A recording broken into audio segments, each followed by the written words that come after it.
Alright mga lods, good evening sa tanana. For this evening, naami karon diri sa street foods sa Sindangan, Zamboanga del Norte. Kaya among pakyaw ning tanang mga baligya diri. Kay kining akong kauban nakapaldo na mga lods, bag-o ning naka-pee out. Alright, salamat kay nimo diha Busting. Pawira gid nimo boss. Oy, naka-pee out na bay. Congrats nimo diha no. Ug kauban pud namo. Kining usa ka vlogger pod nga karon pamigamit ani niya si DJ Houski. Nice meeting you lods. Ug shout out pud ko ning nasa kong luyo no. Mga one of the followers na to na solid followers, salamat kayo ninyong tanan. Ano na yung pag-uban sa ato ang video post no. Og of course sa namaligya po diha og barbecue vlogger po din tawhana. Shout out din mo diha lods. Og padayon nang tani sa atong mga kalaki og vlog diha. Oy, as long as ma-enjoy ta. Oh yan.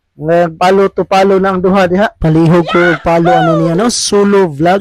Usa ka tindiro ni siya diri sa street foods. Og human diha mga kalodi. Di labos po din sa Sindangan Plaza. Og dire nakamit mi og mga followers kining mga gang dire no. Shout out niya mga gang naglingkuray diha. Okay? Salamat kay ninyo sa inyong kanunayong pagsunod sa tuang mga video no. Og usab kining usab from Shayan. Shout out nimo diha boss. Og salamat sa tanang mga vloggers nga akong nakaubang karong gabi una. Mat salam mga bossing hangtod sunod higayon. Alright, bye-bye.